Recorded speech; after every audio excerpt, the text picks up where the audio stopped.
तो आज हम पढ़ने जा रहे हैं भारत के महान्यायवादी को। सबसे पहले अभी तक हमने क्या पढ़ा लास्ट क्लास में हमने प्राइम मिनिस्टर को पढ़ा था, मंत्री परिषद मंत्रिमंडल के बीच के अंतर को समझा था। जी बच्चे जी।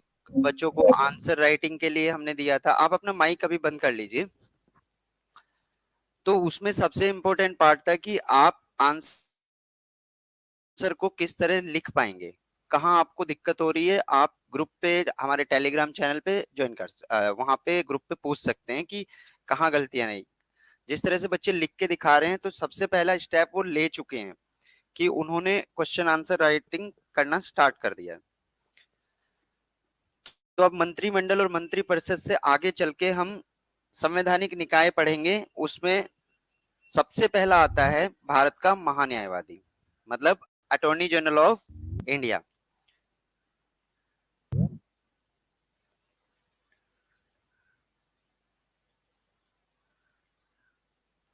भारत के महान्यायवादी की अगर हम बात करें तो ये होता है भारत का सरकार का वकील।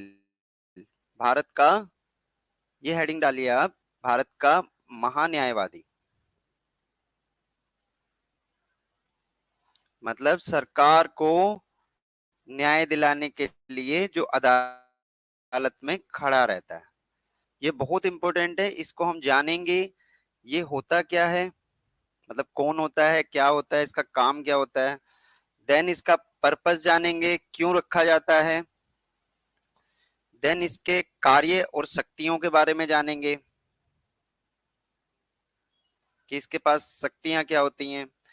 उसके बाद हम जानेंगे इसकी योग्यताएं क्या हैं,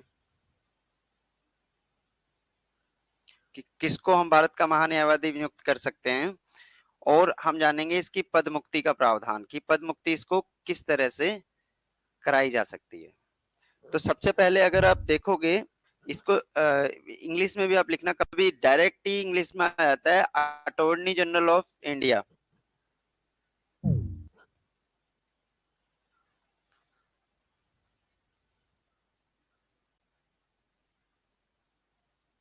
इसको बोलते हैं अटॉर्नी जनरल ऑफ इंडिया, मतलब एजी बोलते हैं। एजी जिस तरह से आप समझो ना, एजी किसको बोला जाता है, कि एजी एजी करके जो बोलते हैं आज हमारे इंडियन कल्चर में, तो वही एक तरह के एजी होते हैं जो भारत सरकार के, मतलब इंडियन गवर्नमेंट की, हम संघ सरकार की बात कर रहे हैं आज यहाँ पे।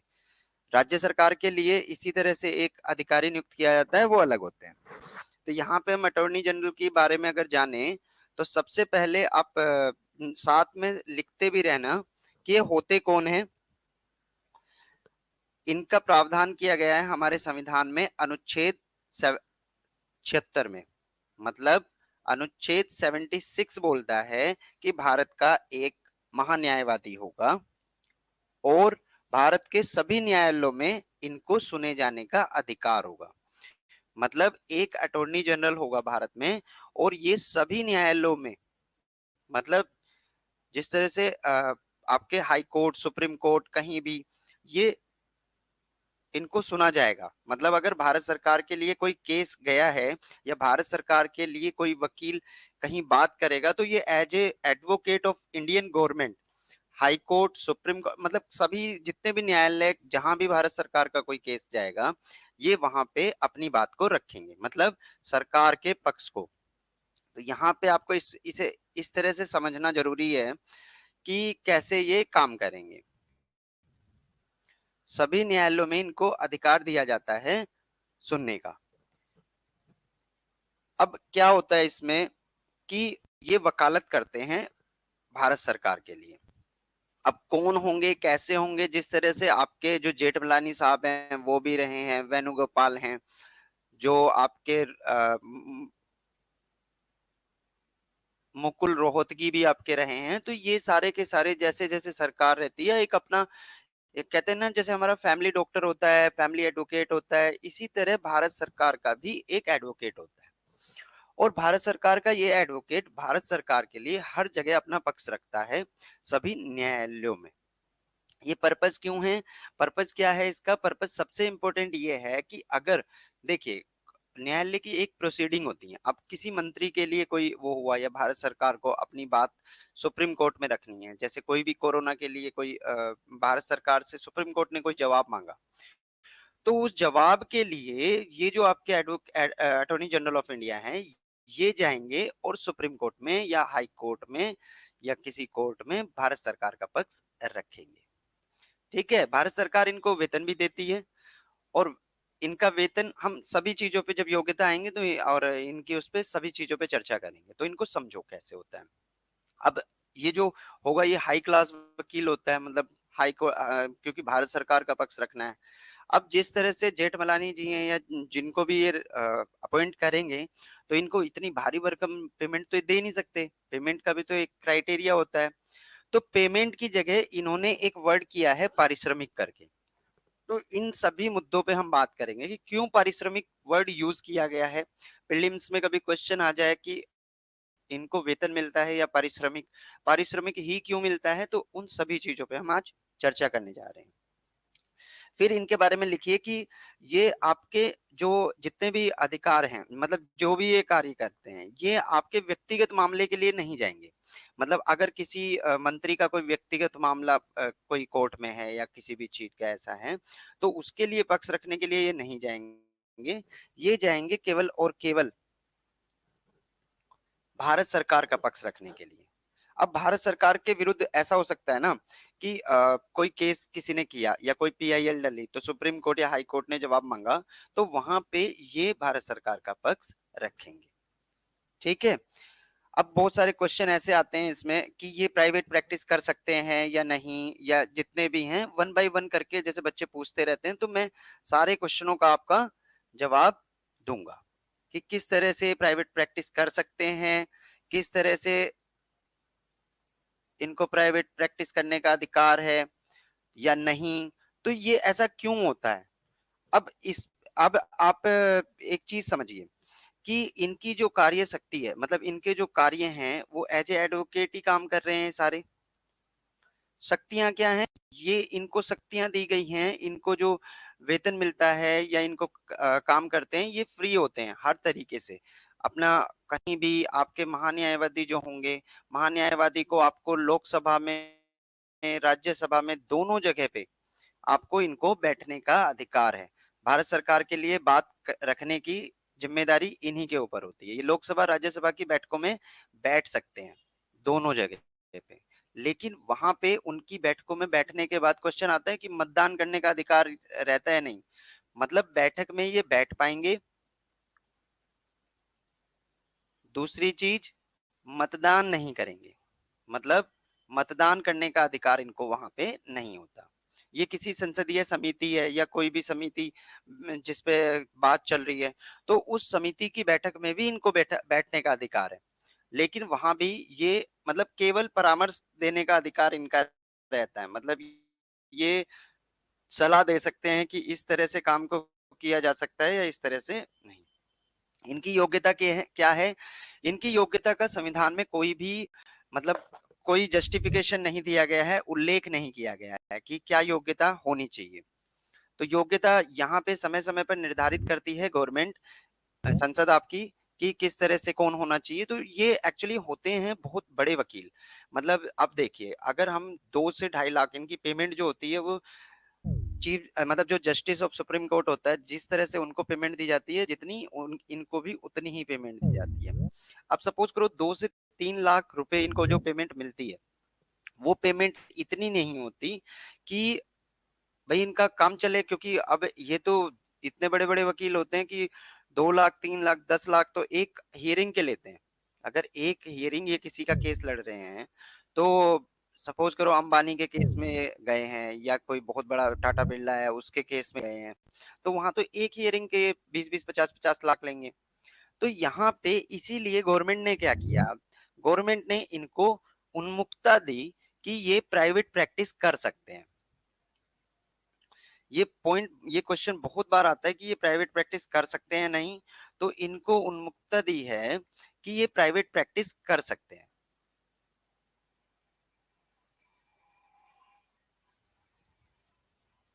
तो प्राइवेट प्रैक्टिस कर सकते हैं मतलब ये कहीं भी जाके आपके बस ये ध्यान रहे कि ये भारत सरकार के खिलाफ किसी केस में शामिल नहीं हो सकते। मतलब अगर भारत संघ के या भारत सरकार के विरुद्ध कोई केस लड़ा जा रहा है, अब उसमें भारत सरकार का पक्ष रखना है, तो ये वहां पे कहीं भी आपके केस में नहीं जा सकते। अगर ये कोई भी भारत सरकार का केस नहीं है, कोई व्यक्तिगत केस है या कैसा भी है, तो उस पे ये आराम से जो मतलब उस पे अपनी बात को ये रख सकते हैं।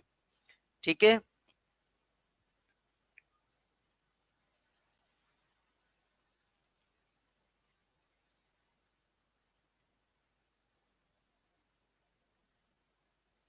वॉइस नहीं आ रही क्या आपको? आ रही है सर, आ रही है।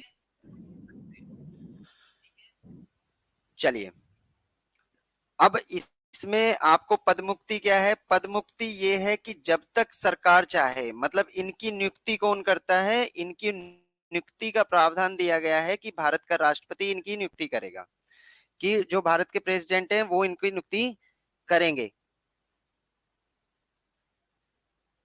शिवानी पूछिए क्या कह रहे हैं आप?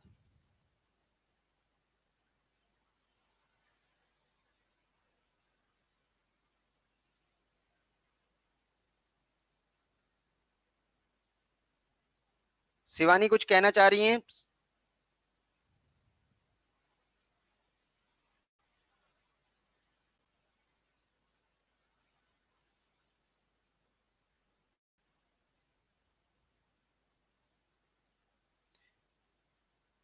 शिवानी वॉइस नहीं आ रही क्या अभी आपको?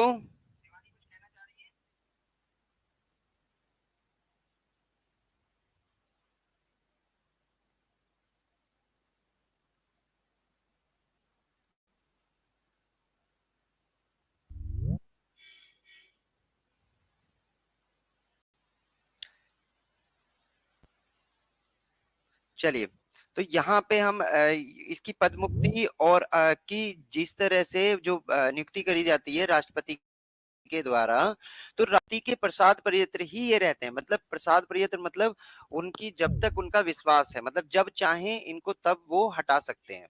यहाँ पे कोई भी इनके लिए अलग से प्रावधान नहीं है। जब तक भारत सरकार चाहेगी तब तक इनको अपना वकील नियुक्त करेगी। अगर इनसे अच्छी कोई दूसरा एडवोकेट मिल जाता है तो ये दूसरे एडवोकेट को अपना हायर कर सकते हैं। यही एक नॉर्मल प्रोसीजर होता है कि ये आपका भारत सरकार का, जिस तरह से मैंने बोला कि ये पर्सनल एडवोकेट होता है, तो उसी तरह से ये काम करता है। अब हम नेक्स्ट पे नेक्स्ट नेक्स्ट उस पे चलते हैं। यहाँ पे इससे रिलेटेड कोई भी क्वेश्चन है आपको तो आप पूछ सकते हैं। जब तक उनका विश्वास है, मतलब जब चाहे इनको तब वो हटा सकते हैं। यहाँ पे कोई भी इनके लिए अलग से प्रावधान नहीं है। जब तक भारत सरकार चाहेगी तब तक इनको अपना वकील नियुक्त करेगी। अगर इनसे अच्छी कोई दूसरा एडवोकेट मिल जाता है तो ये दूसरा एडवोकेट को अपना हायर कर सकते हैं। यही एक नॉर्मल प्रोसीजर होता है कि ये आपका भारत सरकार का, जिस तरह से मैंने बोला कि ये पर्सनल एडवोकेट होता है, तो उसी तरह से ये काम करता है।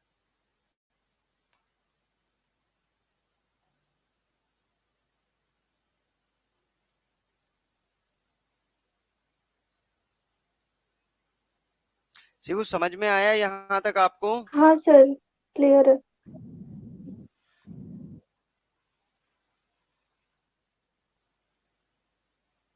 चलिए नेक्स्ट हम पढ़ते हैं। अब एक और इम्पोर्टेंट संवैधानिक पद आता है जिसको बोलते हैं आप भारत का नियंत्रक और महालेखा परीक्षक, जिसको हम कैग भी बोलते हैं।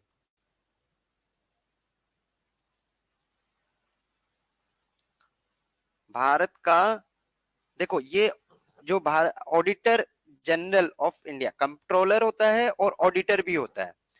भारत का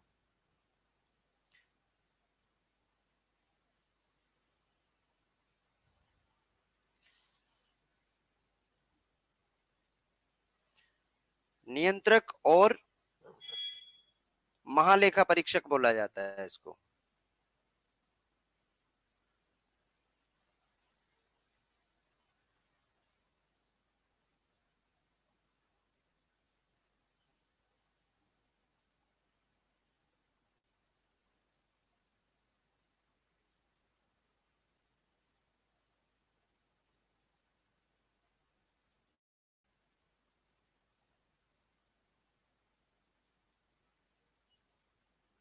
इसको हम बोलते हैं शॉर्ट में CAG. CAG means CAG stand for, it is the controller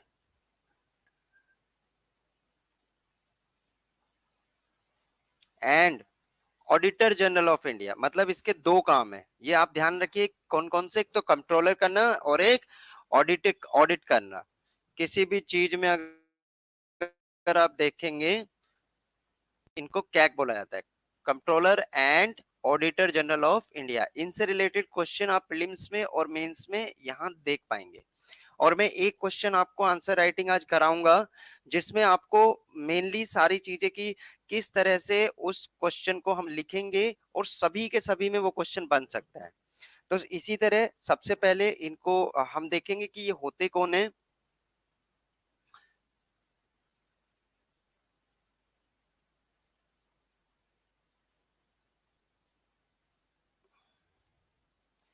purpose का,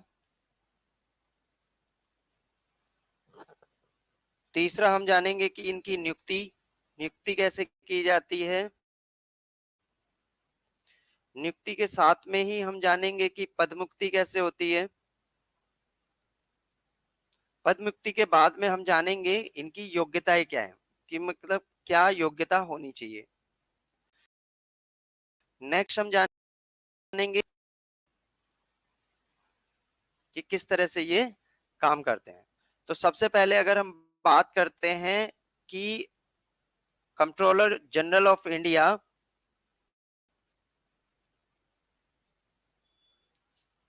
कंट्रोलर जनरल ऑफ इंडिया होते कौन है। अब इनको बोला जाता है भारत का लोक वित्त संरक्षक अधिकारी। मतलब ये भारत के लोक वित्त जो रहता है, मतलब जो पब्लिक फाइनेंस होता है, लोक वित्त का संरक्षक बोला जाता है इनका। सबसे पहली लाइन अगर कहीं भी जाते हैं तो भारत सरकार के लोक वित्त का संरक्षक इनको बोला जाता है। कौन होते हैं, अब लोक वित्त का संरक्षक। अब इससे पहले एक चीज और कवर करूंगा मैं, कि देखिए शिवानी आवाज आ रही है आपको। यस सर, आ रही है।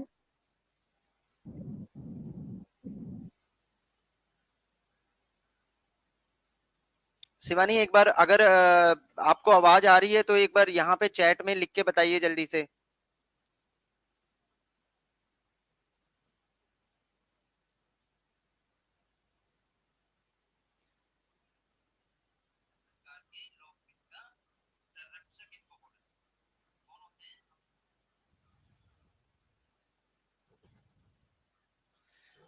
इनके लिए एक चीज आपको ध्यान रखनी है कि डॉक्टर अंबेडकर, जब संविधान सभा में इस पद के ऊपर चर्चा हुई, क्योंकि हमारी संविधान सभा में जब बातें हुई कि किस तरह से हमें इस तरह से एक सिस्टम बनाना चाहिए, किस तरह से हमें पद को रखना चाहिए, तो डॉक्टर अंबेडकर ने बोला था इस पद के लिए कि ये भारत सरकार का सबसे इम्पोर्टेंट, मतलब सबसे मुख्य पद है।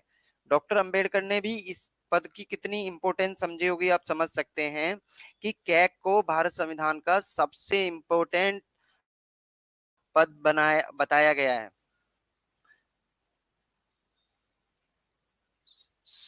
सबसे मुख्य पद, इसको अगर कोई क्वेश्चन आता है कि प्रीलिम्स में कि अंबेडकर ने किसको सबसे मुख्य पद की संज्ञा दी है, तो उसमें आपका ऑप्शन आना चाहिए CAG, controller and auditor general of India. ये क्या करता है, क्योंकि ये इसलिए इम्पोर्टेंट है, इसका कारण ये है जो संविधान सभा में चर्चा हुई जब अम्बेडकर ने जी ने बोला, तो उसका इन्होंने बताया कि ये भ्रष्टाचार को रोकने के लिए पद बनाया गया है। मतलब ये भारत सरकार के भ्रष्टाचार को, मतलब अगर कहीं भी कोई भी गड़बड़ी हो रही है तो ये उस चीज को रोकेंगे। अब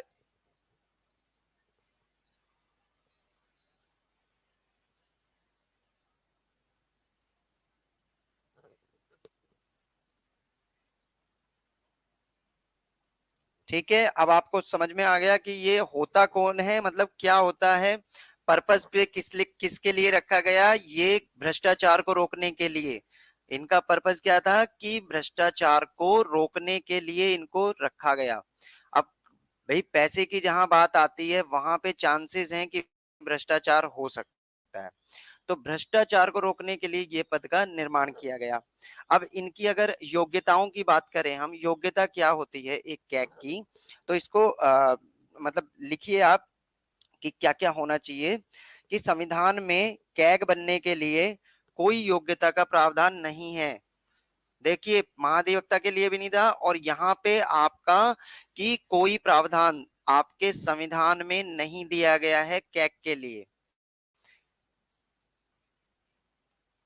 संविधान में कोई प्रावधान नहीं है, लेकिन एक कानून के अकॉर्डिंग, मतलब एक नियम बनाकर संसद इनकी योग्यताओं का निर्धारण करती है।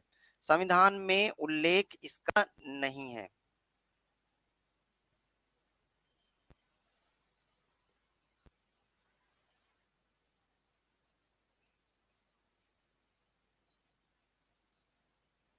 अब इनकी योग्यताओं के बारे में अगर हम बात करें,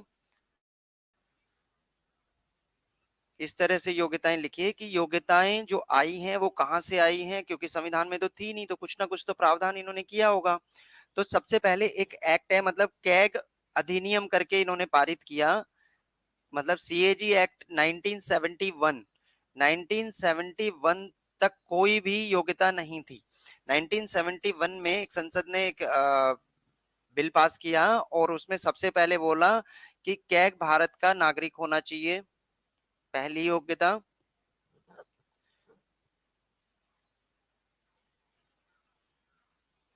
दूसरा, कैग को वित्त का विशेषज्ञ होना चाहिए। वित्त मतलब फाइनेंस, मतलब वित्त का उनको ज्ञान होना चाहिए, वित्त का विशेषज्ञ होना चाहिए उनको। नेक्स्ट अगर हम बात करें कि लोक लेखा का विशेषज्ञ होना चाहिए इनको, भाई हमने लोक वित्त की बता दी है कि लोक वित्त का इनको विशेषज्ञ होना चाहिए। साथ ही इनको लोक लेखा का विशेषज्ञ होना चाहिए, मतलब ऑडिट का भी इनको अनुभव होना चाहिए, मतलब ये विशेषज्ञ होने चाहिए। ये इन्होंने डाला कि लोक वित्त का और लोक लेखा का, और एक और इन्होंने शर्त रखी कि इनके पास 10 वर्ष का लोक सेवक रहने का अनुभव होना चाहिए। 10 वर्ष का लोक सेवक का अनुभव होना चाहिए, मतलब आप समझिए लोक सेवक कौन होता है। मतलब लोक सेवा का अनुभव 10 वर्ष का, मतलब ये कहीं भी सेंटर गवर्नमेंट में, मतलब राज्य की परिभाषा के अंदर कोई भी आता है तो ये भले ही चपरासी से लेके और एक आईएएस ऑफिसर तक, सबके सब आपके लोक सेवा में काउंट किए जाते हैं। मतलब 10 साल तक इन्होंने जॉब की हो, 10 साल का लोक सेवा का अनुभव इन्हें रहा हो। ठीक है बच्चों, यहाँ यहाँ तक आपको इसकी योग्यताएं में अगर क्वेश्चन आता है तो आप सबसे पहले लिखेंगे भारत का नागरिक होना चाहिए, लोक वित्त का विशेषज्ञ होना चाहिए, लोक लेखा विशेषज्ञ होना चाहिए, और आपका 10 वर्ष का इनको लोक सेवा में अनुभव होना चाहिए। अब इनके अगर हम कार्यकाल की बात करें, तो कार्यकाल जो दिया गया है, कार्यकाल दिया गया है 6 वर्ष या 65 वर्ष, 6 साल और 65 साल। अब इसमें एक चीज समझना, अगर सपोज करो ये जो भी पहले हो, मतलब या तो 6 साल पहले हो जाए या उनकी उम्र 65 साल हो जाए। अब सपोज करो एक व्यक्ति को कैग बनाया गया 59 ईयर की एज में, ठीक है, या 58 ले लेते हैं हम, सपोज करो 58 ले लेते हैं, तो उनका जो रिटायरमेंट होगा, मतलब उनका जो पद रहेगा कब तक रहेगा उनके पास में, 60 58 प्लस 6 मतलब 64 ईयर्स तक, 64 की एज में वो रिटायर होंगे। अब सपोज करो एक को 62 ईयर की एज में इनको पद दिया, तो ये केवल 3 साल रहेंगे, मतलब यहाँ पे अब ये 6 साल नहीं रहेंगे, क्योंकि जो भी पहले हो, मतलब यहाँ पे 65 ईयर इनकी एज जो जाती है वो आपकी 3 साल में। तो ये आपको फैक्ट्स हैं जो मैंने बता दिए आपको। अब समझिए कि पद मुक्ति का प्रावधान किस तरह से, इनका योग्यताएं हमने देख ली।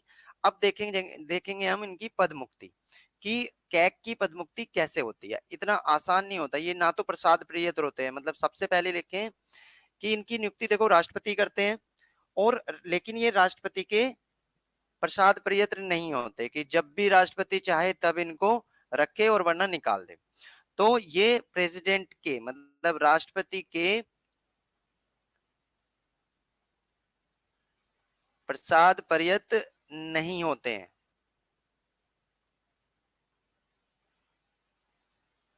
दूसरा पदमुक्ति, ये अगर अपना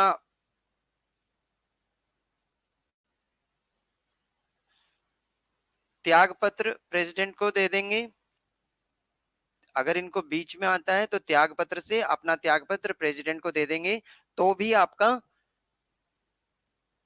पदमुक्ति मान ली जाएगी। थर्ड, इनको जो प्रोसीजर है वो संविधान में प्रोसीजर इनके लिए है आपका सुप्रीम कोर्ट के जज को हटाने की रीति। जिस तरह से सुप्रीम कोर्ट के जज को हम हटाते हैं उसी तरह इनको भी हटाया जाएगा। मतलब सुप्रीम कोर्ट के जज की रीति के अनुसार जिस तरह से सुप्रीम कोर्ट के जज को हटाया जाता है, मतलब आपको पता होगा कि उनको अक्षमता और सिद्ध कदाचार के आधार पर, मतलब सिद्ध कदाचार के आधार पर ही यही दो क्लोज होते हैं सुप्रीम कोर्ट के जज को हटाने के लिए। इसी तरह इनको भी इन दो दो बिंदुओं के आधार पे ही संसद के दोनों सदनों वाला द्वारा 2/3 बहुमत से बिल पास करना पड़ेगा। मतलब जो प्रस्ताव लाओगे आप 2/3 बहुमत से, मैंने बताया था ना आपको कौन सा विशेष बहुमत, जो बहुमत वाली सरकार ली थी, बहुमत वाली क्लास ली थी, जो उसमें बताया था मैंने आपको कि 2/3 मेजोरिटी हो जो सेकंड वाला विशेष बहुमत होता है उससे हटाया था। मतलब दूसरे प्रकार का विशेष बहुमत उसी में बताया था ना। तो ये बहुत बहुत इंपॉर्टेंट रहता है पार्ट जो आपका। तो 2/3 बहुमत से दोनों सदन मतलब लोकसभा और राज्यसभा, और आधार सिर्फ अक्षमता, अक्षमता में मतलब बहुत सारी चीजें आती हैं, और सिद्ध कदाचार, ये दो बिंदु इनके उसमें रहते हैं। मतलब जब चाहे प्रेसिडेंट इनको कैग को नहीं हटा सकते, क्योंकि ये इतना इंपॉर्टेंट पद है आपका, इतनी इसमें चीजें होती हैं कि ये भैया भ्रष्टाचार को हटाने आया है। मतलब सरकार का भ्रष्टाचार, इस पे मैं एक क्वेश्चन भी लिखाऊंगा कि कैग पे किस तरह से क्वेश्चन बन सकता है। पर्पस क्या था इसका, भ्रष्टाचार हटाने के लिए। इनको वेतन कहाँ से मिलता है, वेतन, वेतन देखिए इनका वेतन क्या होता है, वेतन भी इनका सेम होता है जिस तरह से हटाने का। मतलब जो सुप्रीम कोर्ट के जज, सुप्रीम कोर्ट के जज के अकॉर्डिंग इनको, मतलब जितना सुप्रीम कोर्ट के जज को वेतन मिलता है उतना ही वेतन इनको भी मिलता है। सुप्रीम कोर्ट के जज वाला वेतन ही इनको प्राप्त होता है। ठीक है।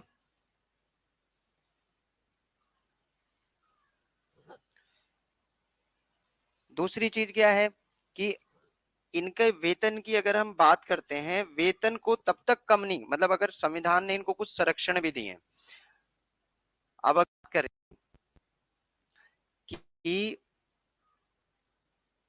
नोट डाउन बच्चों करते रहना ये चीजें, मतलब वन बाय वन करके। मैं संविधान ने जो इनको संरक्षण दिया है वो कौन कौन सा संरक्षण दिया है, मतलब संवैधानिक संरक्षण में सबसे पहली चीज कि इनका जो कार्यकाल है, इनको कार्यकाल की सुरक्षा प्राप्त है।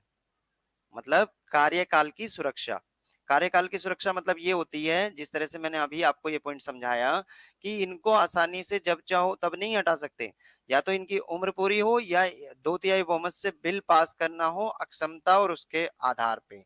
ये क्वेश्चन मेंस में आपका आया भी है कि भारत के नियंत्रक और महालेखा परीक्षक को संवैधानिक संरक्षण पर चर्चा करें, कि जो संविधान ने उनको संरक्षण दिया गया है उस पर चर्चा करनी। तो सबसे पहले इनको कार्यकाल सुरक्षा, मतलब कार्यकाल के दौरान इनको ऐसे ही पदमुक्त नहीं किया जा सकता, जैसे मैंने अभी आपको समझाया कि किस आधार पर। दूसरा इनका इंपॉर्टेंट पार्ट आता है कि इनको वेतन की, मतलब जब तक वित्तीय आपात ना हो, मतलब वित्तीय आपात को छोड़कर इनका वेतन कार्यकाल के दौरान कम नहीं किया जा सकता। मतलब वेतन जो है, वेतन की सुरक्षा है। अब डिसाइड कर दिया, इसने नियुक्ति कर ली, ज्वाइनिंग हो गया, तो वेतन की सुरक्षा है। जब तक आपका वित्तीय आपात नहीं लगेगा तब तक इनको वेतन की सुरक्षा है। तीसरी चीज क्या है, इनको अवकाश प्राप्ति के बाद में, अवकाश प्राप्ति के बाद ये लाभ का पद धारण नहीं कर सकते हैं।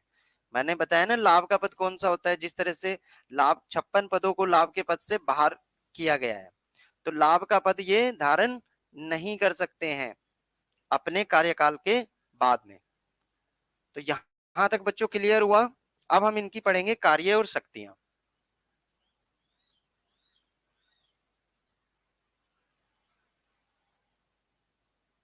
ये इंपॉर्टेंट भी है और ये क्वेश्चन भी आते हैं, तो इसलिए कैग को मैं इतना डीपली पढ़ा रहा हूं क्योंकि इससे ज्यादातर क्वेश्चन आए हैं। ये कार्य और शक्तियां से क्वेश्चन आपका मेंस में चांसेस होते हैं आने के। तो कार्य शक्तियों में साथ साथ लिखते भी रहना और समझते भी रहना। कैग भारत की संचित निधि, आकस्मिकता निधि और लोक लेखा से खर्च होने वाले धन का लेखा परीक्षण करेगा। इनका काम तो लेखा परीक्षण ही है जो मैंने बताया आपका। अब लेखा परीक्षण किस किस का करेगा? जो खर्च, भाई ऑडिट किसका होता है आपका, लेखा परीक्षण किसका होगा? जो आपका खर्च हुआ, खर्च होने के बाद में किस किस से, कौन कौन सी, भारत की तीन तीन वो होते हैं, मतलब तीन तरह के आपके वो रहते हैं फंडिंग। पहला आपका कहाँ रहता है? पहली कौन सी है? भारत की संचित निधि। दूसरी कौन सी है? आकस्मिकता निधि। और तीसरी है लोक लेखा। मतलब आपकी संचित निधि, अब ये नया वर्ड आ गया, ये मैं आपको बताऊंगा। दूसरा आपका आकस्मिकता निधि, इसकी चर्चा हम बाद में ही करेंगे, ठीक है। लेकिन यहाँ पे आपको बस समझना है कि भारत सरकार का जो फंडिंग खर्च होता है वो कहाँ से खर्च होता है, या तो संचित निधि से, या आकस्मिकता निधि से, या लोक लेखा से, जो आपका पब्लिक अकाउंट होता है, पब्लिक अकाउंट जो रहता है वहां से। ये तीन तरह, मतलब ये बैंक है, ये तीन तरह के बैंक टाइप में होते हैं, तीन तरह का धन होता है भारत सरकार के पास में, इन तीन फंडिंग में रखा जाता है। तो इनका जो खर्चा होगा वो कहाँ कहाँ से होगा? संचित निधि से, आकस्मिकता निधि से और लोक लेखा। अगर इन तीनों से कोई भी खर्च हो रहा है तो उसका लेखा परीक्षण की जिम्मेदारी किसकी है? कि कैग की। क्यों? क्योंकि यहां से भ्रष्टाचार होने के ज्यादा चांसेस होते हैं। अब वह दूसरा काम क्या करता है कि वह राज्य की संचित निधि, आकस्मिकता निधि और लोक लेखा से खर्च होने वाले धन का लेखा परीक्षण करेगा। मतलब ये आपकी सेंट्रल गवर्नमेंट की बात होगी। सेम इसी उसमें आपकी राज्य सरकार, मतलब जो आपकी प्रांतीय सरकार है, राज्य सरकारों के भी वित्त की जांच करेगा। ऐसा नहीं है कि राज्य सरकारों के लिए हमने एक दूसरा पद धारण किया, नहीं, भारतीय संविधान ने कैग को दोनों के ऊपर ऑडिट करने के लिए जिम्मेदारी दी। मतलब इसीलिए एक वर्ड आता है कि भारत का कैग होता है, ठीक है। अगर कहीं क्वेश्चन आता है तो आपको इसको समझना है। मतलब राज्य सरकार में भी सेम होता है, संचित निधि, आकस्मिकता निधि और आपकी लोक लेखा। तो इसी तरह अगर आप समझोगे कि किस तरह वो करता है। तीसरा, मतलब ये दो पॉइंट आपको समझ में आ गए। सरकारी कंपनियों के खर्चे की बात, मतलब जो सरकारी कंपनियां हैं आपकी, सरकारी कंपनियों के खर्चे की भी ये जांच करता है। जो सरकारी कंपनी कैसे होती है? जो गवर्नमेंट की कंपनी है। जैसे आपकी, एक एग्जांपल दो जल्दी से, सरकारी कंपनी के खर्चे, कमेंट बॉक्स में जल्दी से एक एग्जांपल दो। खर्च की भी जांच करता है। मतलब पहला क्या करता है? संचित निधि, आकस्मिकता, लोक लेखा, जो आपका भारत सरकार, राज्य सरकार दोनों और सरकारी कंपनी के खर्च की जांच भी यही करता है कि जिस लिए खर्च दिया गया था उसी लिए खर्च किया गया है।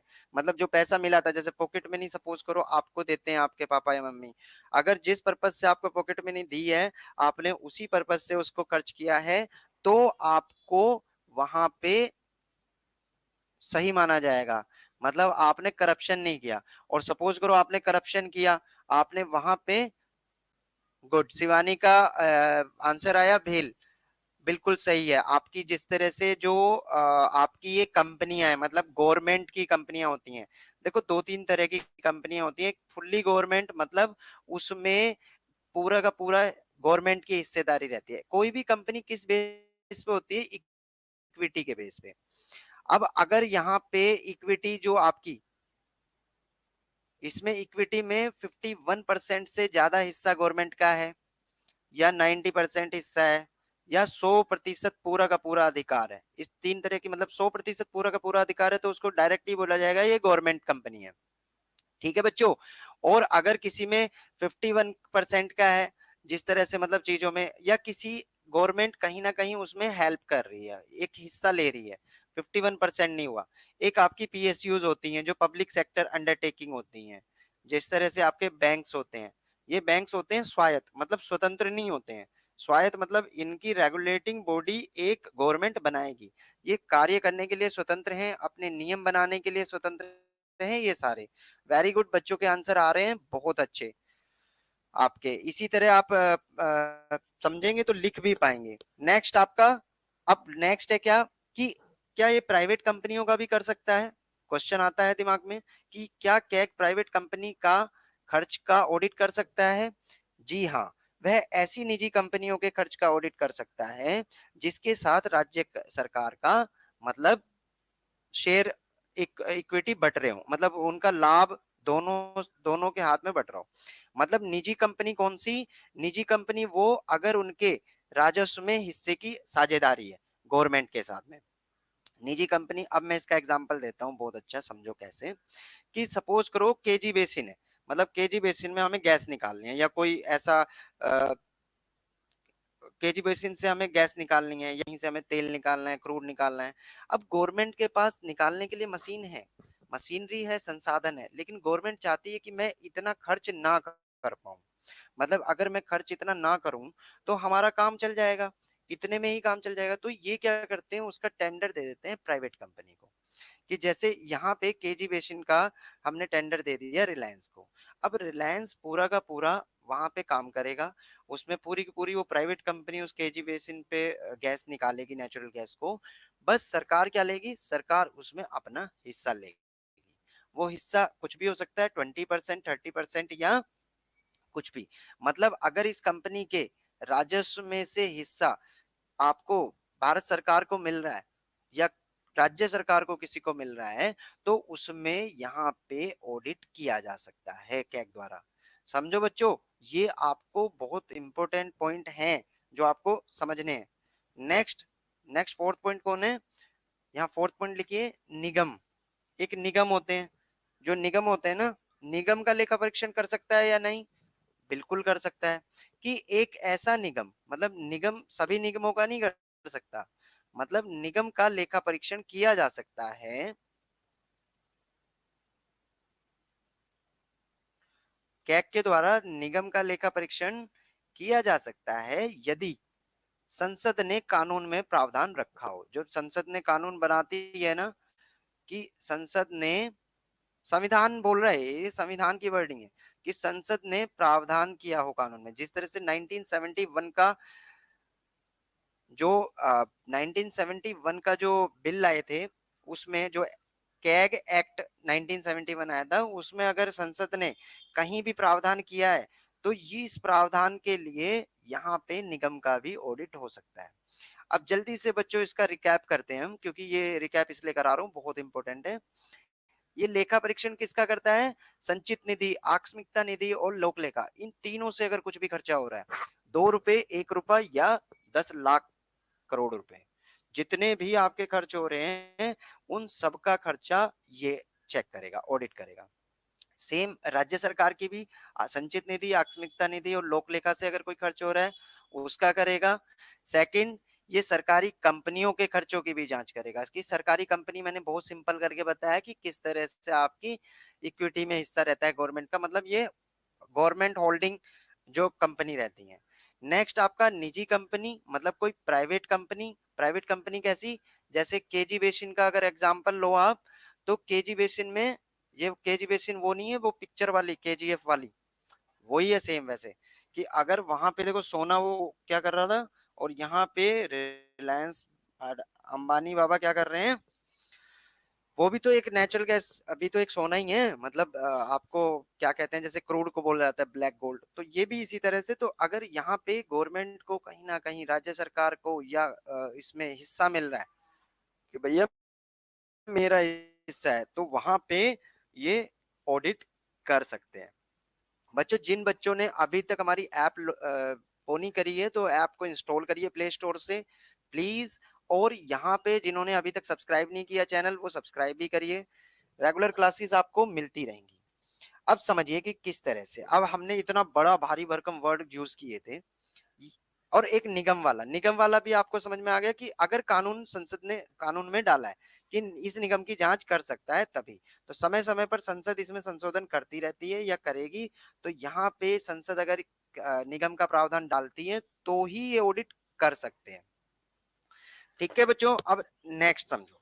हमने इतने भारी भारी वर्ड यूज किए, अगर मैं आपको उस वर्ड को पहले समझाता तो आपको समझने में थोड़ी सी दिक्कत आती, लेकिन अब मैं इस सब को समझा सकता हूँ क्योंकि आपको एक कैक का बहुत सारी चीजें पता चल गई।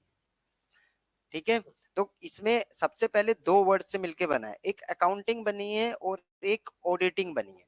मतलब जो हम लेखांकन करते हैं, आपकी दो चीजें हैं देखो, एक आपकी अकाउंटिंग आई यहाँ पे और दूसरा वर्ड है आपका ऑडिटिंग।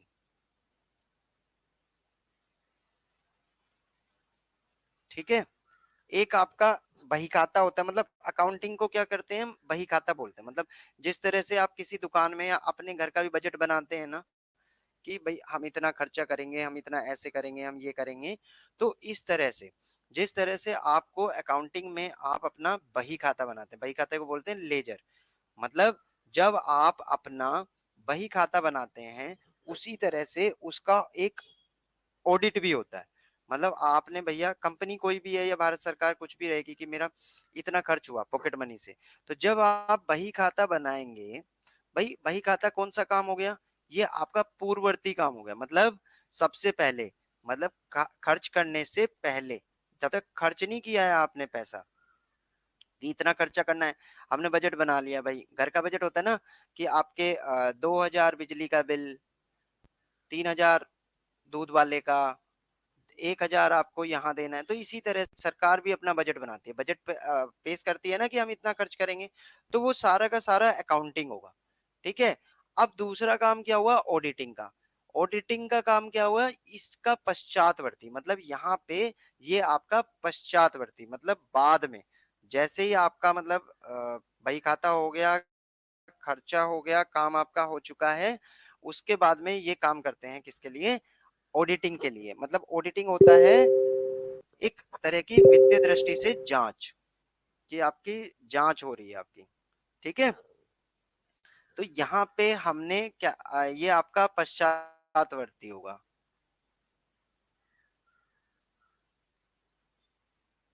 मतलब काम होने के, खर्चा होने के बाद में इसको वो किया जाता है।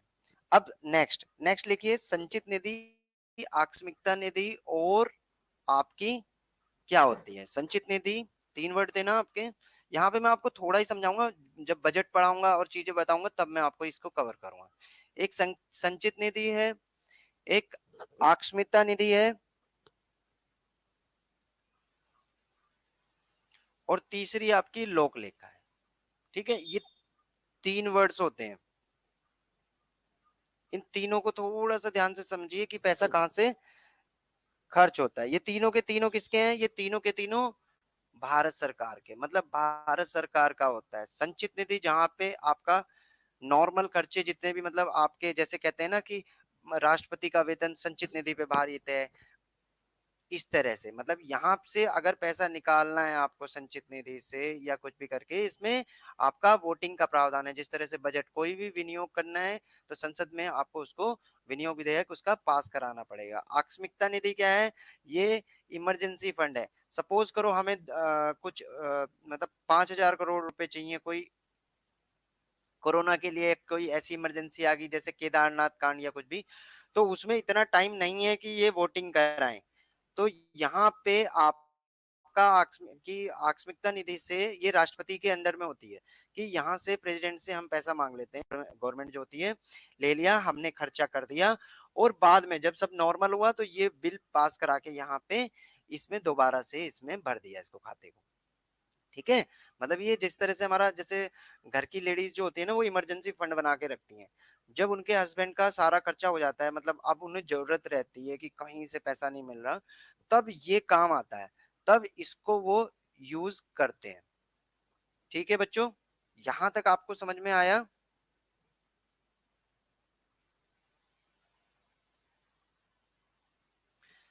अब क्या होगा, अब इसमें समझिए कि अगर मान लो हम बात करें कि अब कैग ने रिपोर्ट बना दी, कैग ने सारा का सारा काम आपका कर दिया, अब इसके बाद क्या काम होगा? अब कैग की रिपोर्ट तो तैयार होगी, देखो कैग ने अपनी रिपोर्ट तैयार कर दी है, अब उसके बाद की क्रियाविधि क्या होती है? मतलब भाई रिपोर्ट तो बन गई है, अब इसके बाद भी तो कुछ ना कुछ काम होगा। कैग की रिपोर्ट बनने के बाद में अब ये क्या सच में भ्रष्टाचार को रोक पाएगी? क्योंकि कैग को नियुक्त किसने किया? कैग को नियुक्ति दी है जो वो भारत का प्रेसिडेंट देता है, और प्रेसिडेंट किसके उस पे सिलेक्शन करता है? मंत्री परिषद के उस पे, और मंत्री परिषद किस पे करती है? प्राइम मिनिस्टर के उस पे। मतलब ये तो अधिकारी तो एक्चुअल में ये उसी का हो गया। अब जब ये रिपोर्ट कर रहा है या रिपोर्ट बना रहा है, तो क्या सच में, एक क्वेश्चन लिखिए अब कि क्या, प्रश्न बना के, क्या सच में कैग भ्रष्टाचार को रोक पाता है? इस क्वेश्चन का आंसर भी मिलेगा और समझोगे भी। ये मेंस में क्वेश्चन आने की संभावना है, या इसको घुमा फिरा के पूछा भी गया है। क्या कैग सच में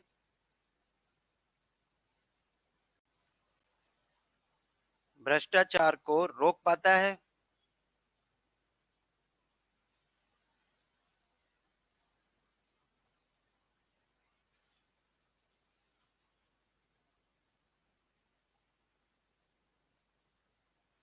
ये आपको 150 शब्दों में लिखना है, ठीक है? इसका मैं लिखवाऊंगा आपको। तो किस तरह से होता है, सोचो इस पे कि क्या सच में ये रोक पाता है। अब इसने क्या किया, कॉन्सेप्ट समझोगी, कॉन्सेप्ट में कैसे काम करता है। अब कैग ने इसकी रिपोर्ट बना ली कि जो यहाँ से खर्चा हुआ सारी की सारी, ये आपकी रिपोर्ट होगी है कैग की तैयार। अब ये रिपोर्ट किसको देगा? कैग रिपोर्ट देगा प्रेसिडेंट को, प्रेसिडेंट ऑफ इंडिया, ठीक ठीक है? प्रेसिडेंट ऑफ इंडिया ये रिपोर्ट देगा, संसद के पटल पे रखवाएगा, मतलब संसद के पटल पे, यहाँ पे ये रखी जाएगी आपकी रिपोर्ट। अब उस रिपोर्ट पे चर्चा करेंगे, और उस रिपोर्ट पे जो जांच करेगी, इस रिपोर्ट की एक होती है आपकी लोक लेखा समिति, पीएससी जिसको बोलते हैं, ठीक है? पब्लिक ऑडिट कमेटी जो रहती है, लोक लेखा समिति होती है एक संसद की। जो लोक लेखा समिति है वो आपकी इस रिपोर्ट की जांच करेगी, ठीक है? इस लोक लेखा समिति में दो तरह के मेंबर होते हैं, 15+7, दो 15+7 22 मेंबर होते हैं, 15 लोकसभा से और 7 राज्यसभा से। जिस तरह से उनकी टोटल संख्या है उसी तरह से इनका प्रावधान, यहाँ पे 543 होते हैं, उसी परसेंटेज में इन्होंने इसमें लिया है इनको।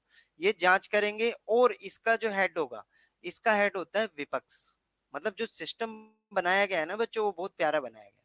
मतलब विपक्ष का नेता जो रहेगा आपका, वो इसका हेड समिति का होगा। मतलब ऑडिट तो वही कर सकता है ना। अब इसी तरह शिवानी क्वेश्चन पूछ सकते हैं आप, लिख के करिए।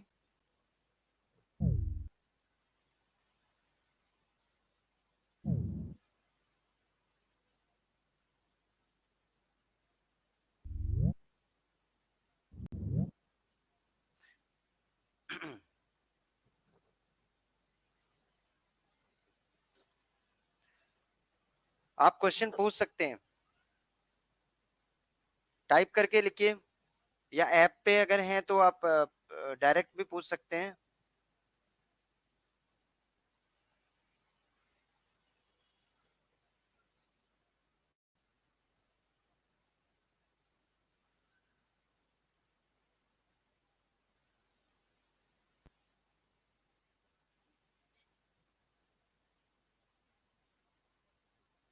चलिए, आपको आवाज जा रही है तो आप क्वेश्चन पूछ सकते हैं। शिवू आपको समझ में आ रहा है? जी सर। अभी तक जितना पढ़ाया मैंने, समझ में आया? यस यस, आ गया। अभी एक शिवानी ने क्वेश्चन यहाँ पे पूछा है कि ठीक है, मैं आपके क्वेश्चन चेक कर लूंगा। ये इससे आपकी आंसर राइटिंग मैंने देख लिया था, इसका मैं चेक करके आपको भेज दूंगा। सॉरी उसके लिए कि थोड़ा सा बिजी था, इसलिए मैं आपकी कॉपी चेक नहीं कर पाया। ठीक है, चलिए अब हम यहाँ पे मतलब इससे रिलेटेड कोई क्वेश्चन नहीं था बच्चों का। अब समझिए कि भ्रष्टाचार को कैसे रिपोर्ट कर पाता है। अभी हमने यहाँ तक समझा कि यहाँ पे ये लोक लेखा समिति को दिया, लोक लेखा समिति में भाई विपक्ष का ही तो नेता रहता है, तो वो कहीं ना कहीं तो बखिया उधेड़ेगा ना अगर रिपोर्ट में कहीं कुछ गड़बड़ हुई। तो इस रिपोर्ट का यूज करके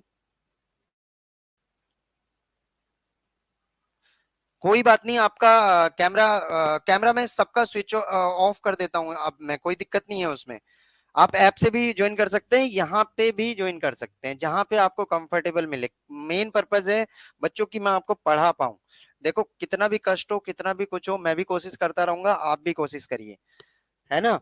चीजें चलती रहेंगी क्योंकि इतनी अच्छी क्लासेस आपको कहीं नहीं मिलेंगी, इतना मतलब लाइव इंटरेक्शन आपको टीचर के साथ में, और आपके सारे डाउट सोल्व करने के लिए कहीं भी वैसे बड़े इंस्टीट्यूट में आपको नहीं मिल पाएगा।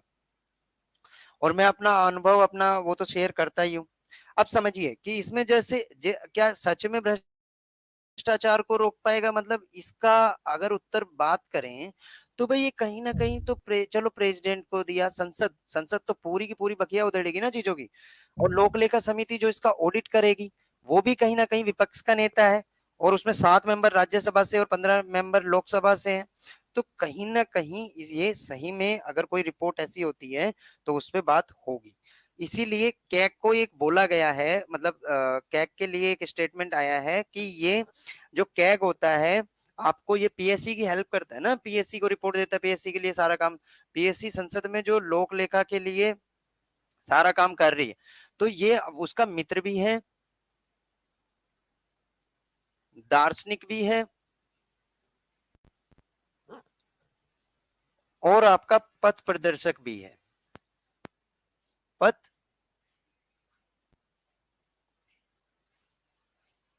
प्रदर्शक मतलब ये स्टेटमेंट पे अगर क्वेश्चन आ जाता है तो आप लिख पाएंगे कि किस तरह से मित्र है, ये हेल्प करता है उसको समझने में, अगर पीएससी को समझाने में।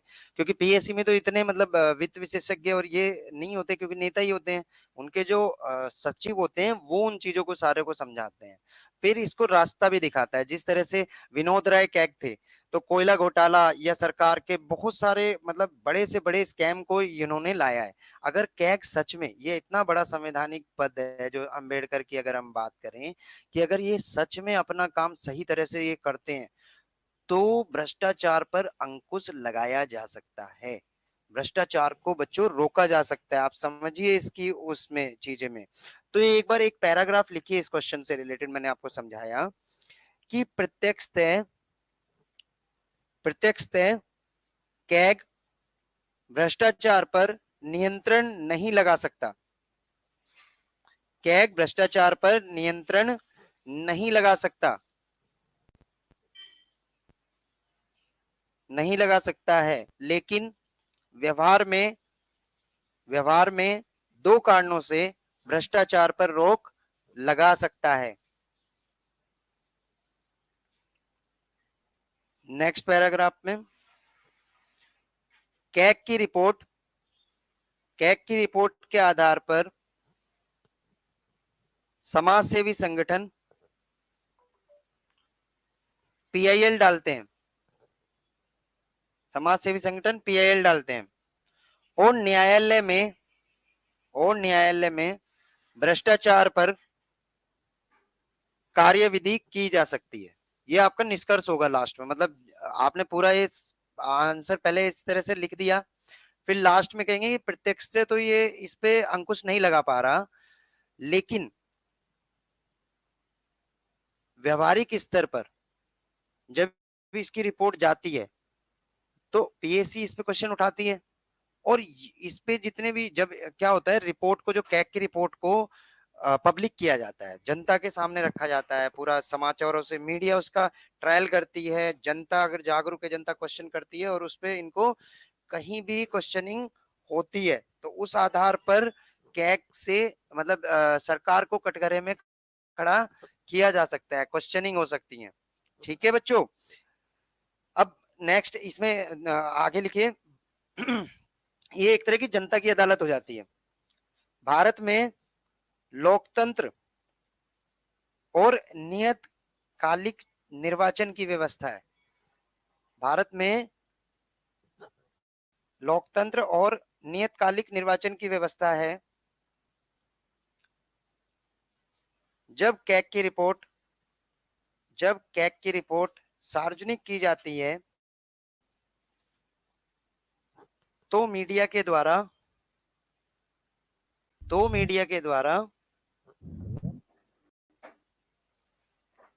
जनता तक पहुंच जाती है तो जनमत विरोध हो सकता है।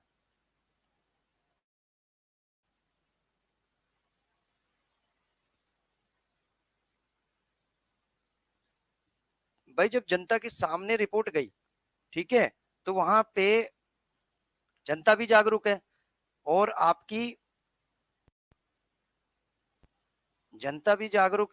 आपके समाज सेवी संगठन, यहाँ पे देखो समाज सेवी संगठन, अगर इसमें जितने भी आपके होते हैं ना समाज सेवी सिविल सोसाइटी, तो वो यहाँ पे पीआईएल डाल सकते हैं। समाज सेवी संगठन क्या कर सकते हैं, पीआईएल डाल सकते हैं। और पीआईएल आपकी जब कोर्ट में जाएगी तो कटघरे में भैया खड़ा होगा, वही मैंने जो महाधिवक्ता फिर जवाब देगा आपका, ठीक है। तो अगर सरकार के जवाब सही नहीं मिलते हैं या कहीं खर्चा गलत किया गया है, जिस तरह से कोयला कोयला आवंटन हुआ, इसी तरह से तो हुआ था जो कोयला आवंटन घोटाला था, कि जिस पर्पज से खर्च किया गया था उसी जो खर्चा दिया गया था उसी पर्पज से खर्चा नहीं किया गया, तो इस तरह से, ठीक है। और दूसरा जो मीडिया ट्रायल होता है, आजकल तो सोशल मीडिया बहुत काम करती है, सोशल मीडिया पे धज्जियां उड़ा दी जाती हैं अगर गवर्नमेंट की कोई गलत पॉलिसी आती है या खर्चा गलत किया गया या कहीं भी भ्रष्टाचार को किया गया। मेन आपका काम होता है भ्रष्टाचार को रोकता है। अब समझिए कि चीजों को एक क्वेश्चन में बताऊंगा इसका, फिर क्लास को क्लोज करते हैं। भ्रष्टाचार को रोकना ही इसका काम है। अब ध्यान दीजिएगा इसमें, नेक्स्ट पे जो मैं आपको बहुत इंपॉर्टेंट पार्ट समझाने जा रहा हूँ कि किस तरह से चीजें होंगी। जितने भी आपके संवैधानिक पद हैं, संवैधानिक पद क्या होता है पहले तो ये समझिए। एक संवैधानिक पद मतलब उसकी व्याख्या संविधान में की गई, ठीक है। जिस तरह से महाधिवक्ता की 76 थी और कैग की आपकी 148 में इसकी नियुक्ति का मतलब एक कैग होना चाहिए आपका अनुच्छेद 148 और 149 जो अनुच्छेद बोलता है वो इसकी शक्तियों के बारे में, मतलब कार्य और शक्तियां जो मैंने आपको समझाई थी, ये आपका प्रीलिम्स फैक्ट से रिलेटेड आपके वो। अब संवैधानिक पद क्या होता है, संवैधानिक पद वो होता है जिसका संविधान में प्रावधान किया हो, मतलब भारतीय संविधान में कहीं ना कहीं प्रावधान किया हो, मतलब संविधान ने उस पद को गठित किया हो, संविधान में आपका प्रावधान हो उस पद का, मतलब किस तरह से, या तो कहीं कोई उसके लिए आर्टिकल दिया हो, जिस तरह से ये आर्टिकल दिया है ना, आर्टिकल 76, आर्टिकल 148, तो इस तरह से मतलब ये संविधान की देन होते हैं ये पद, ठीक है। और दूसरे होते हैं संविधानेतर, मतलब अगर हम बात करें संविधानेतर पदों की, संविधानेतर जो पद होते हैं वो कौन से होते हैं, संविधानेतर पद मतलब संसद ने कानून बनाया, एक भाई बिल पास किया आपके पार्लियामेंट में, और यहाँ पे उस बिल के एक कानून बना के, सिंपल एक कानून के बेस पे हमने एक निकाय का गठन कर दिया। जिस तरह से आपका कौन सा गठन हुआ है, योजना आयोग, ठीक है। आपका योजना आयोग पहले था, अभी क्या है ये, नीति आयोग, अभी क्या बन गया है, नीति आयोग। तो इस तरह के आपको आपको समझना है, ठीक है। इसी तरह एक वर्ड होता है सांविधिक, सांविधिक भी आप स्टैच्यूटरी बॉडी जो होता है, सांविधिक क्या होता है, सांविधिक संवैधानिक और संविधानेतर, गैर संवैधानिक वर्ड का यूज कहीं नहीं करेंगे, ठीक है। सांविधिक मतलब कानून के द्वारा, मतलब सांविधिक मतलब एक क्रियाविधि के द्वारा या कहीं भी। अब ऐसा नहीं है कि बच्चों ये चीज ध्यान रखना कि अगर संविधान ने शुरुआत में इसके लिए आर्टिकल लिख दिया या तब, ऐसा नहीं है। अगर हम सपोज करो 76 दो जोड़ देते हैं या तीन जोड़ देते हैं, एक जोड़ देते हैं और उसमें एक नया पद बना देते हैं, तो वो भी संवैधानिक पद होगा। मतलब आज भी हम संवैधानिक पदों का निर्माण कर सकते हैं, ठीक है। और स्टैच्यूरी जो मैं बता रहा था वो कानून के द्वारा, मतलब कहीं भी एक कानून से, एक नियम से एक कानून बनाया, बिल पास कराया, सारी चीजें कराई और एक पद का या निकाय का निर्माण कर दिया। संविधानितर क्या है कि मंत्रिमंडल ने एक कानून दिया, ये आपका देखो सांविधिक नहीं है नीति आयोग, ये संविधानेतर कि मंत्रिमंडल ने, एक मंत्रिपरिषद ने एक लेटर हेड पे मतलब करके कि एक कानून बना दिया, मतलब नॉर्मल संसद में बिल पास नहीं हुआ इसके लिए, यहाँ पे संसद में पास होना जरूरी है स्टैच्यूरी के लिए, इसके लिए बिल पास होने की जरूरत नहीं है। चलिए मैं एक बार रिपीट करता हूँ इस चीज को, फिर क्लास को क्लोज करते हैं। ठीक है बच्चों, अब समझिए आज हमने क्या पढ़ा, मैं पूरा का पूरा आपको रिपीट कर देता हूँ चीजों का स्टार्टिंग से लेके। अब यहाँ पे ध्यान देने की जरूरत है आपको कि आज ये हमारा 24 लेक्चर था, 24 लेक्चर आज हमारा था ये पूरा। आप अब हमने संवैधानिक पदों को पढ़ने का स्टार्ट कर दिया है कि संवैधानिक पदों में सबसे पहले हमने पढ़ा अटॉर्नी जनरल ऑफ इंडिया। ये होता क्या है, संविधान में इसको अनुच्छेद 76 के अनुसार इसका प्रावधान किया गया है। सभी न्यायालयों में ये मतलब एज ए एडवोकेट काम करते हैं। सब न्यायालयों में एक प्रावधान होता है, हाई कोर्ट सुप्रीम कोर्ट में ये भारत सरकार का पक्ष रखते हैं। पर्पज क्या था, पर्पज ये था कि कोर्ट की जो क्रियाविधि होती है एक आम आदमी को नहीं पता होता, इसलिए एक न्याय न्याय जो वकील होता है उसको पूरा का पूरा प्रोसीजर पता होता है, और ये काम करते हैं कि अगर कहीं पे भारत सरकार के खिलाफ कोई केस मतलब केस किया गया है या कुछ भी है तो ये भारत सरकार का पक्ष उसमें रखेंगे। इनके कार्य क्या हैं, ये कभी भी बैठक में, किसी की भी बैठक में बैठ सकते हैं, लोकसभा राज्यसभा, लेकिन मतदान नहीं कर सकते हैं। और ये परामर्श दे सकते हैं, भारत सरकार के पक्ष को कोर्ट में रखना इनका काम है। योग्यताएं हमने देखी, संविधान में कोई भी प्रावधान ऐसा योग्यता नहीं, मतलब प्रावधान नहीं किया गया है। संसद समय समय पर नियम बना के इसमें योग्यता का प्रावधान करती है। पद मुक्ति, इनकी पद मुक्ति राष्ट्रपति के प्रसाद पर ही नियुक्ति होती है, और इनकी पद मुक्ति भारत सरकार के प्रसाद पर मुक्त है। मतलब भारत सरकार जब तक चाहेगी ये रहेंगे, जिस तरह से सरकार बदलती है तो सरकार का वकील भी बदल जाता है, ये चीज ध्यान रखना। अटॉर्नी जनरल ऑफ इंडिया केवल तब तक रहते हैं नॉर्मली, अपने आप ऑटोमेटिकली त्याग पत्र दे देते हैं जिस तरह से जब सरकार बदली जाती है, क्योंकि सरकार बदलती है तो सारी चीजें आपकी चेंज हो जाती हैं। तो हमने ये पढ़ा। अब इम्पोर्टेंट जो आज का वो था वो आपका कैग, भारत का नियंत्रक और महालेखा परीक्षक, इसको कंट्रोलर और ऑडिटर जनरल ऑफ इंडिया भी बोला जाता है। ये होते कौन है, ये लोक वित्त का संरक्षण करते हैं जी, मतलब जो आपका जनता का पैसा है, जो टैक्स से पैसा गया, जो राजस्व में जुड़ा, होता तो हमारा ही पैसा है ना, हम लोगों का, हम लोगों के पैसे की रखवाली करते हैं, ये इसके संरक्षक होते हैं। इसीलिए अंबेडकर ने भी संविधान सभा में इसको सबसे इम्पोर्टेंट पद माना है। इसी तरह इसका पर्पज क्या था, पर्पज है इनका भ्रष्टाचार की मुक्ति। मतलब जिस जो पैसा का खर्च, भाई जनता का पैसा है, जनता जनार्दन का पैसा भैया ऐसा नहीं खर्च करना है, तो उसके लिए ये रिपोर्ट बनाते हैं, अपनी रिपोर्ट प्रेसिडेंट को देते हैं। तो पर्पज क्या है, भ्रष्टाचार से मुक्ति। तो इसीलिए आता है, क्या सच में भ्रष्टाचार से रोक देते हैं, हम इसके आगे पढ़ेंगे। नियुक्ति क्या है, नियुक्ति प्रेसिडेंट करते हैं, इनकी नियुक्ति राष्ट्रपति करते हैं। पद मुक्ति कौन करते हैं, पद मुक्ति आपके ये प्रसाद प्रेरित नहीं होते जिस तरह से महालेखा परीक्षक होते हैं। मतलब पद मुक्ति के लिए एक प्रोसीजर दिया गया है, जैसे मतलब कहीं कहीं वर्ड देते हैं इम्पीचमेंट जैसी प्रोसीजर, मतलब इम्पीचमेंट नहीं होता, इम्पीचमेंट मतलब, इम्पीचमेंट में क्यों क्या बोलते हैं, महाभियोग, महाभियोग जैसी प्रक्रिया का इस्तेमाल किया जाता है।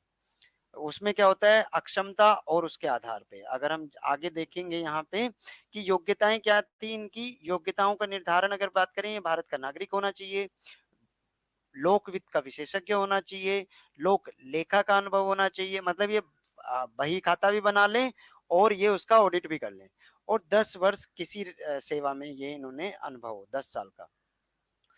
इनके कार्य क्या हैं, अब ये संविधान में नहीं दिया गया था, ये 1971 एक्ट में इसका प्रावधान किया गया। 6 वर्ष या 65 वर्ष, ये मैंने आपको समझा दिया। अगर 58 पे कोई नियुक्ति पाता है तो 64 साल तक रहेगा, और अगर उसके बाद ये पाता है तो ये 65 वर्ष तक रहेगा। ठीक है बच्चों, यहाँ तक आपको समझ में आ रहा है। नेक्स्ट आपका पद मुक्ति की अगर बात करें तो ये प्रसाद प्रेरित नहीं होते हैं, इनको ये तो अपने त्याग पत्र से दे सकते हैं, या सुप्रीम कोर्ट के जज को जिस रीति से हटाया जाता है उसी रीति से इनको हटाया जाता है, अक्षमता के आधार पर या सिद्ध कदाचार के आधार पर। ये भ्रष्टाचार को रोकने के लिए पद बनाया गया है। वेतन क्या है, सुप्रीम कोर्ट के जज वाला ही वेतन मिलता है इनको। 2 प्रकार के, जो आपका बहुमत कौन सा होता है, 2/3 बहुमत से बिल पास होना चाहिए। नेक्स्ट आपका, संविधान ने इनको संरक्षण दिया गया है, कौन कौन सा, कार्यकाल सुरक्षा दी गई है, मतलब इनको ऐसे ही पद से हटाया नहीं जा सकता। पद से हटाने के लिए एक प्रावधान है, वो इनको करना पड़ेगा। नेक्स्ट, वेतन की सुरक्षा है कि जिस तरह से आपको वेतन सुप्रीम कोर्ट के जज को मिलता है, सेम इनको मिलता है। लाभ का पद ये नहीं ले सकते हैं सेवा समाप्ति के बाद में, इनके कार्यकाल की समाप्ति के बाद में।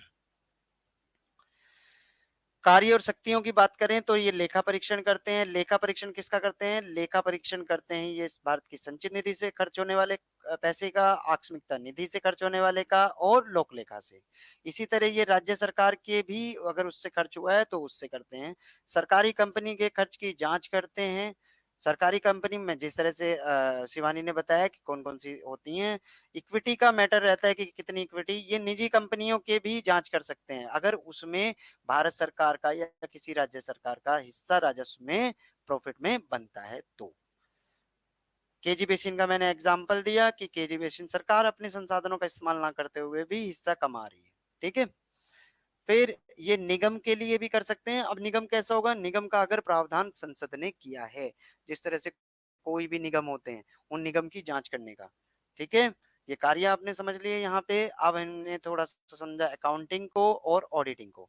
अकाउंटिंग कौन सी होती है, मतलब अकाउंटिंग बही खाता लेजर बनाना, 2000 3000 जिस तरह से आप बजट बनाते हैं अपना, सरकार भी बजट बनाती है।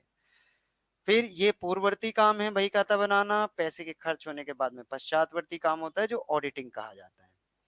नेक्स्ट में अगर हम बात करें, ये 3 निधि हमने जाना कि संचित निधि से पैसा निकालने के लिए वोटिंग की आवश्यकता होती है।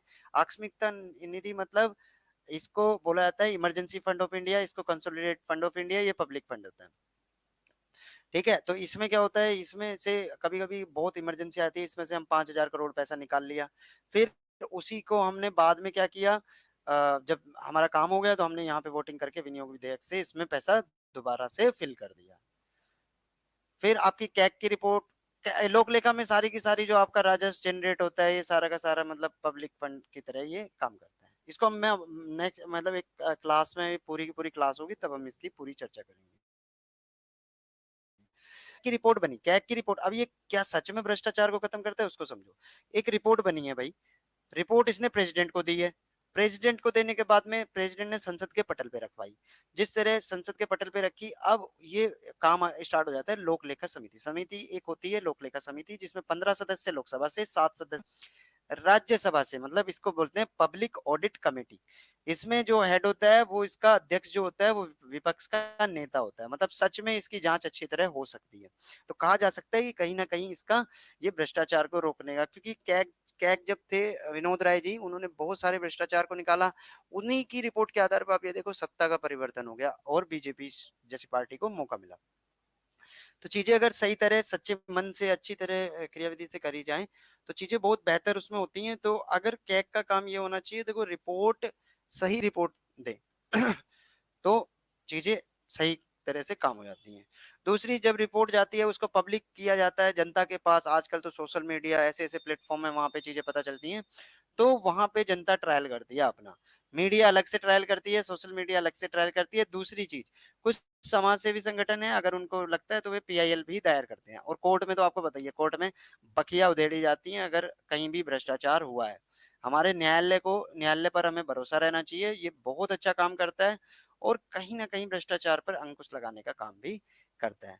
चलिए आज की क्लास को हम यहीं पे अभी एंड करते हैं। So thank you all of you.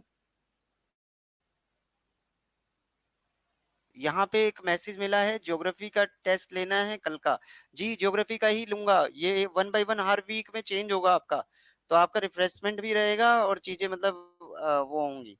ठीक है, ज्योग्राफी पढ़ के आइएगा, क्वेश्चन तभी अटेम्प्ट हो पाएंगे। ठीक है, अभी मैं फिर भी कह रहा हूँ बच्चों, जिन्होंने भी अभी तक ऐप को डाउनलोड नहीं किया है, ऐप को इंस्टॉल करिए, वहां पे आपको सारी फैसिलिटी मिलेंगी। चलिए, थैंक यू।